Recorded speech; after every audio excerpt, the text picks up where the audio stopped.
Give me a minute.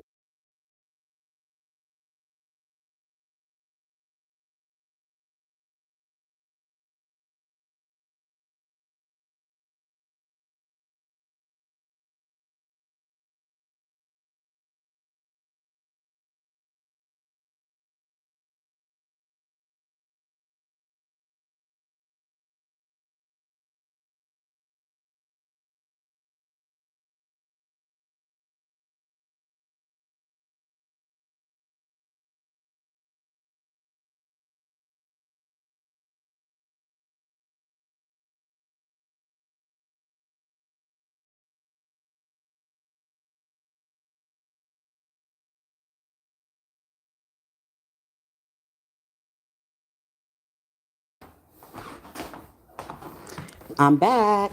Back down memory lane with you all. Now, since we on this topic about the best of two worlds, with R. Kelly and Jay Z and that fight and how things started and how it ended and how it's been going on for years. This war, you know, between the hip hop world and the R&B world, the best of two worlds. You know, the hip hop and R&B is actually the best of two worlds. It's not the best of two worlds of having your cake and eat it too. Like you could be in both worlds. You could be with the hip hop world or you could be with the R&B world, but it's all in one place. When it comes to our people now, there's some of our people who like something a little bit more hard on the street and something about our culture. You know, the young lost boys, you want to call them lost boys and lost girls and children that just out in the wild, in the wilderness.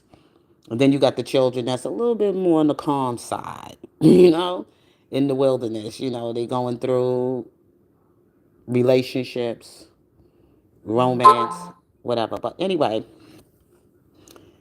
it's more about romance with the lovers on the R&B side. Okay. So anyway, I just came across this clip, and this is somebody who witnessed and was there. Angie Martinez, Hot FM 100. I don't know what radio station. I remember Angie Martinez, and she gave some highlights on some of the things that took place after the fight with R. Kelly and Jay Z. So we are going to listen to this clip, and I know some of you might already have been able to see this. Okay, I'm sharing this. I got it. This hashtag R. Kelly changed the game TV, and this was a clip coming from their podcast or their channel or whatever. And I just wanted to just share this with y'all. This is an R. Kelly platform. We talk about R. Kelly. We talk about what's going on in our political world and also things that's just taking place on our local level of crime and in the community. And that's it. That's all, folks. So let's go into the video and let's have a conversation. You know, when Jay-Z and R. Kelly went on that tour, and then they had to fight, and Tata sprayed R. Kelly in the middle of the night. So when they got off the stage, Kaiser from Def Jam called me and was like, Jay wants to get on the radio. So I get in, I put the mic on, Jay shows up while Jay's on the radio, and he's telling me what happened, and this guy, he's been such a problematic, R. Kelly, in the middle. So the whole city's listening, because everybody was at the concert when it went crazy and R. Kelly left. So the whole city's listening in the middle of the night. Then after Jay's almost done with the interview, I get a call and says, R. Kelly's listening and he wants to come tell his side of the story. I say, okay, come on down. So Jay-Z leaves, R. Kelly comes in, now R. Kelly's on. Mind you, his eyes are still puffy and red. Yeah, because Tata, didn't he mace him or You something? can't deny that There ain't somebody nothing funny if pepper somebody sprayed him. macing you in your face. That is not fun. You see, this is, people get some humor out of hearing somebody being in tortured like that. That is not funny for someone to pour mace in your eyes. Could you imagine the pain and how that could mess up somebody's whatever in their eyes and it can damage them for life? That is not something to be sitting on your platform laughing about. Well, let's go on. Him, his eyes are like this. He's got his Seeing glasses, people but you can hurt. see it. And he's trying to tell his side of the story. He thought somebody was in the crowd with a gun. You know, he said something as ridiculous as someone in the crowd is pointing a gun at him. That's Madison Square Garden. You know when Jay Z and R. Kelly went on that tour, and then they had the fight, and Tata yeah. sprayed R. And Kelly I in the middle was of the there. night.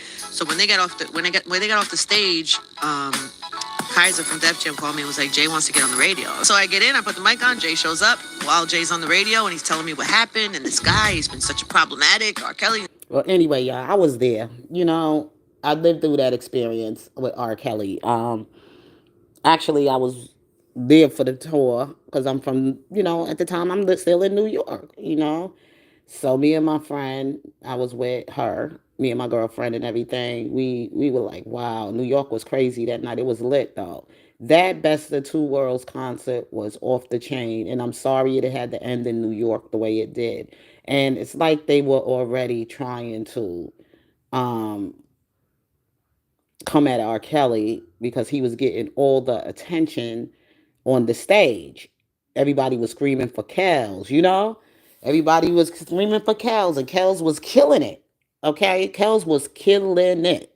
And Jay Z got mad and talked about how, two big personalities, two big egos. You playing a tour with the two biggest egos in the game, okay? In the game at the time, R. Kelly and Jay Z. Rockefeller, Rock Nation was rocking it with R. Kelly. And R. Kelly really is just Chocolate Factory, okay? He's Chocolate Factory, but he has no record labels out there with Chocolate Factory on it. If he do, I don't know. You know what I'm saying? But I know everything is in um that I got is from Jive Records. Okay, his album covers and everything. I gotta go look through this stuff. I got DVDs. I mean CDs. I don't really have any albums, but they made albums into disc, which are now they call CDs. Now everything you gotta download it on some type of device and get the music on there. But back then, music transitioned from being on a recording it on a vinyl records to DVDs, CDs, to now you gotta, use the little apps to download music of your artist, your favorite songs or whatever. So I lived through that experience when that tour, my tickets, and I was so mad and everything. This is at Madison Square on 34th Street, whatever. Traffic was crazy. I, of course, is a R. Kelly and Daisy concert, so New York City with the train stations and all that other stuff, the cabs trying to get a cab in the city that night and everything. We would walk in from what? We walked all the way from 34th Street, child, all the way up to Times Square, and it was still packed on the street. That's how bad that concert was nice though. It was really nice until all of that stuff started happening in the tour, and the tour and in the fight actually broke out right after the tour at the concert and everything in the middle of the tour because that's when it started in New York, and I blame Jay Z for that. But R. Kelly, they said he was acting paranoid because somebody was out there pointing a gun at him, and he probably did see somebody pointing a gun. Somebody was making signs to him. So that was when they got into whatever backstage, and then Jay Z, what's his name, came and sprayed that mace in R. Kelly's eyes. Like, if you take away R. Kelly, do you think that this industry would have survived without him? Think about it. He was what they're saying to us. He's the industry, because of the simple fact the way he brings in all that revenue to the industry. And without R. Kelly, the artists that are there now would not have lasted that long. They would have made a hit song, would have came out for them, and it would have been that one hit wonder, and they would have been right back where they came from, or like where En Vogue is, living in their cars. But R. Kelly was the one holding it up. Because forget about that gangster rap stuff. Because ain't nobody want their kids in no mess like that. Listening to stuff like that where these kids are angry and everything is violence and is all about violence, sex, money, power, whatever. That's how the gangster rap is, the rap, the hip hop. But before, hip hop wasn't like that. When hip hop first came out, it was about fun. Everybody, they diss each other in songs, but they didn't go to this extreme. It just really went to another level, and it needs to, be back where it used to be, and not the way it is now. The way people are going around now with these beefs, and then the next thing you know, they in some gun crossfire with each other, and somebody is dying, and families are destroyed, and then it becomes on and on recycling mess. Okay, so these gangster rappers and all this other stuff, I think that to extend or to save the hip hop world and to save the R&B world, that it needs to go back to what it used to be like, where whatever problems y'all had with each other as artists, your artists have, it shouldn't be put in front of the fans and the public like that. It should be something that needs to be closed circuit. That's the way I look at it, because it gets get everybody else's attention. It gets sometimes the wrong people's attention. But not everybody is mature enough to use good judgment. Not everybody is mature enough to do that. So that's why it's important, especially the young minds that are out, the young people that you are influencing out there. There's just some things that should not be put in their sight if they are pursuing interest in a career in music. But one thing I should say to a lot of young people, when you out there, you want to make music and everything, take it nice and slow. Take it slow. Don't quit your J job. Okay, find another niche that you might like, just in case things don't work out for you, and you can stay on, still continue living comfortable and not have to worry about all of this stuff. But because you're going to get old one day, so you got to make some wise investments in your future, because not everybody's going to make it to the top. Only one going to make it there. So you got to be careful how you spending and investing your time and your money for your future. And that's what I wanted to bring to you. And another thing I wanted to say is that R. Kelly never did any commercials selling poison to his community. R. Kelly has never been in any movie in Hollywood. Now, he has made songs for some of these movies. His songs are on some movies. But as far as him being out there on the scene, in the screen, Diddy has done movies. Diddy has sold, like I said, he promoted alcohol beverages and stuff like that, that poison that they pump out to our community and stuff. Now, you might have seen R. Kelly drinking some liquor, or maybe smoking a cigar, or doing his songs or whatever. Like, he'll get himself a bottle of Patron or whatever he drank, and cigars, his stogies or whatever, while he make his music. Just something to just like, hey, like mellow down with or whatever. But other than that, they all been doing commercials. They selling liquor. Snoop, you sell, I forgot what the beers that they sell. St. Ives, maybe back in the day, St. Ives. I think that came from somewhere out in LA, where who was on the St. Ives? Who was the face for St. Ives for the black community? Which rapper was it? Was it Snoopy? Was it Snoop Dogg, Ice Cube, and all of them? Yeah, I think so. And selling that to young black people, the alcohol beverages. Now, Diddy was selling the alcohol. He did a lot of alcohol commercials, billboards with his face on it, and you name it. R. Kelly ain't got no clotheslines out there. You don't see nobody running around here with anything tagged on them saying his name on it. Only thing he got is his music. Out of all the rest of them, the only person who has never did a commercial of selling things that are destroying the black community is R. Kelly. They don't look at that though. They talking about these little some teeny boppers.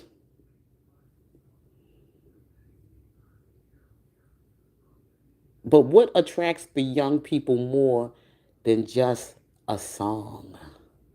Of looking at men that are prominent, that are successful.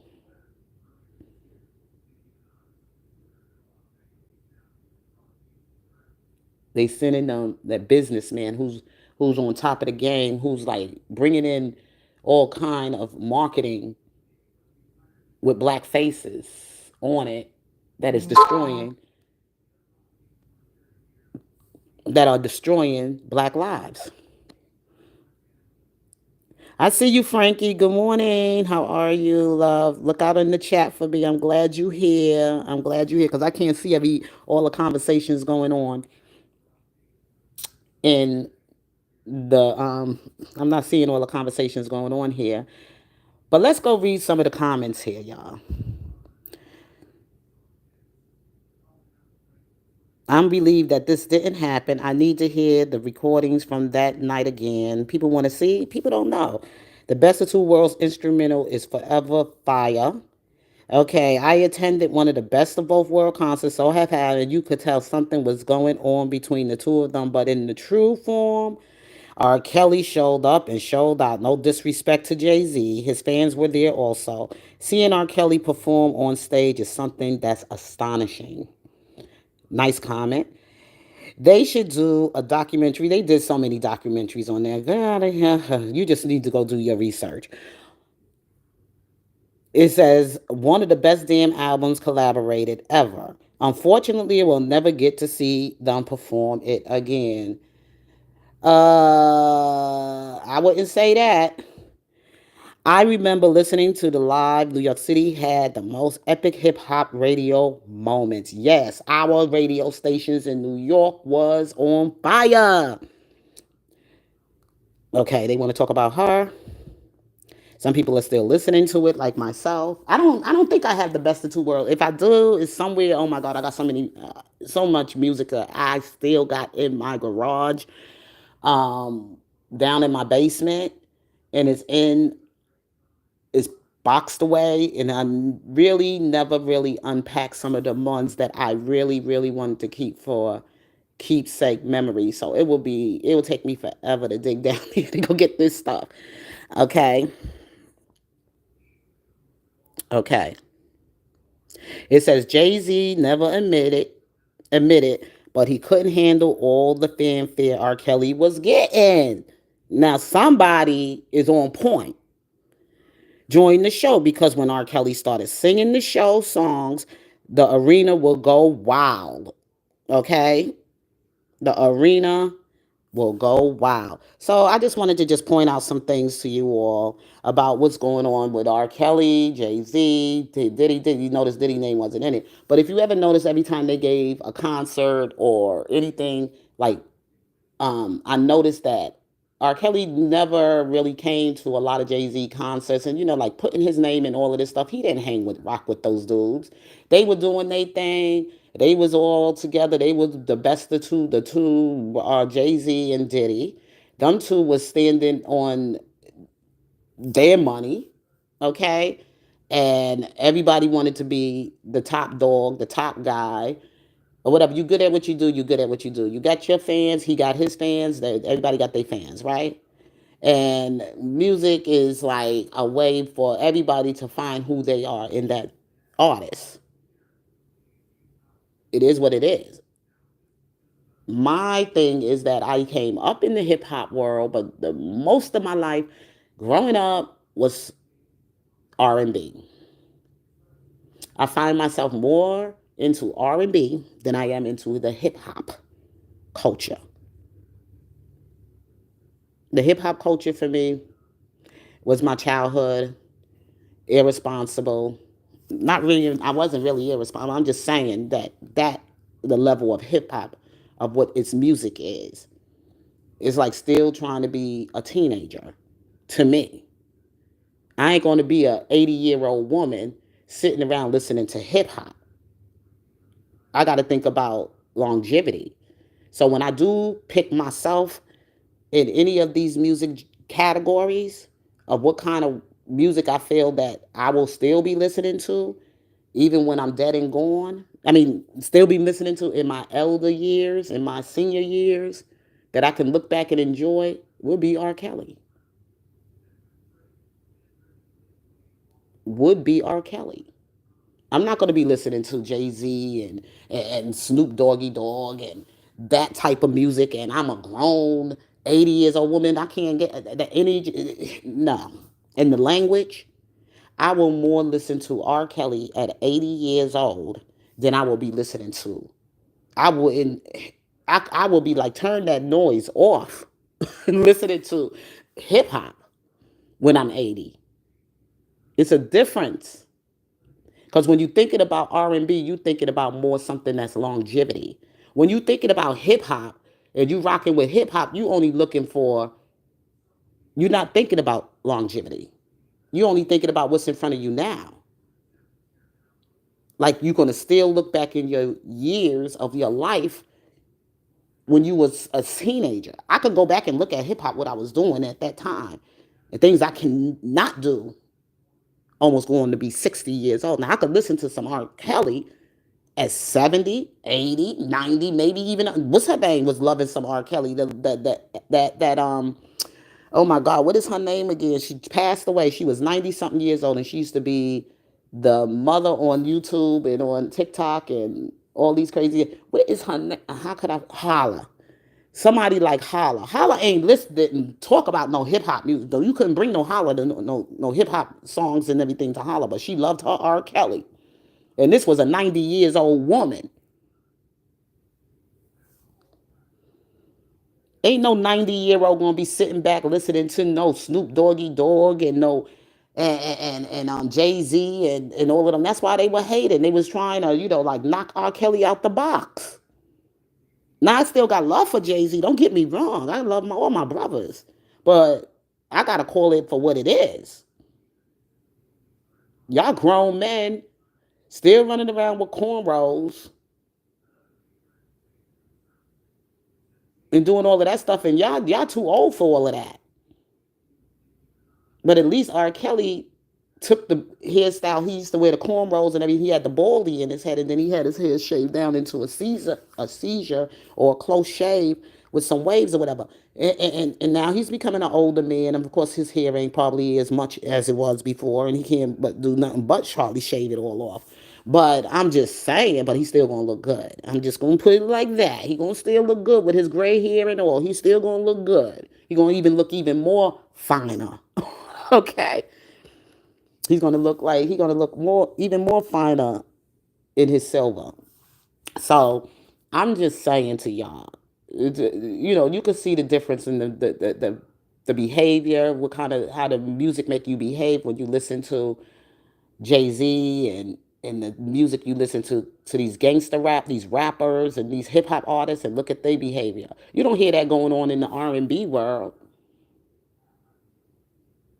Everybody all mellow and mellow out and growing old with grace, while these and transitioning their music back to the word of God and getting back with the Lord and everything. It's too loud in that doggone hip hop world to hear Jesus or to even to connect to Jesus. When you in that hip hop world, it doesn't do nothing to make you want be mad and want to go do something and get yourself in trouble. So really, I believe the music is starting to change. It's gotten so bad out of control, especially with these rap artists, that they got to put some censor on things, and the language and the violence and the exploitation on women. How the hip hop world, the R&B world ain't like that. That some of these artists, and they trying to put them together. You can't put them together. You can't mix oil and water. There's another world to us of our people. There's some people in our world that's still in that slave mentality, and they just act like they need to be tamed like animals. They act crazy. They don't know when to control it. The language is horrible. And the things that they do to the women and the talk about the women and everything, and not only just the men saying bad things about the women, but the women saying the horrible things they say about men. It just keeps a lot of noise going on. And when you get to be my age, you're going to see the difference when your elders are talking to you. So I tell you, young people out there, just take your time. Don't rush anything. Be humble. Because that music is loud. That hip hop world is too loud for me at this age, because I'm almost close to 60. And this is why I'm saying it. I'm trying to pour some wisdom into you of what's going on in these two worlds, with the hip hop world and with the R&B. R&B, they got their struggles over there. Yes, they do. They got a lot of stuff but they know how to keep it more under control.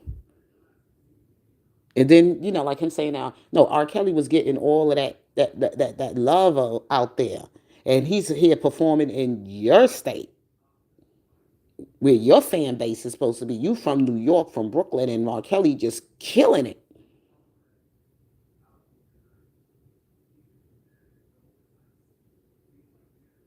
And you try to drown him out with all that noise. And like he said in his song, this ain't about no chick. Okay? This ain't about no chick.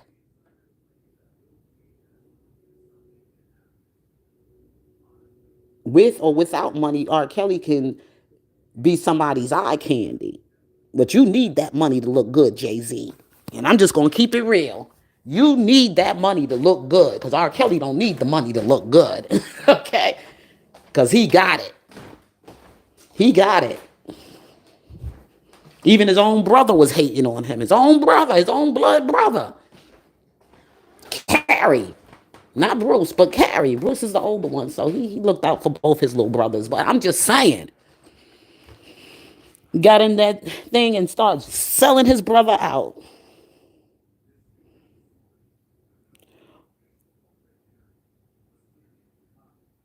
But that's between the brothers. you know? That's between the brothers. So anyway, y'all, let me go. Somebody's waiting on me, and I'm supposed to be meeting up with them. So I got to talk with y'all later. I love you guys. Thank you for tuning in. Thank you, Frankie. I appreciate you. And all those, the rest of you that's out there in the chat. I can't see everybody. So I just wanted to just go over these memories with you. Go back down memory lane of the best of two worlds. The two worlds is R&B and hip hop. Pick a struggle. I'm not with the hip hop world, but I don't want to see these men being wronged in the game either, of the money that they produced and the things that they have contribute to the culture.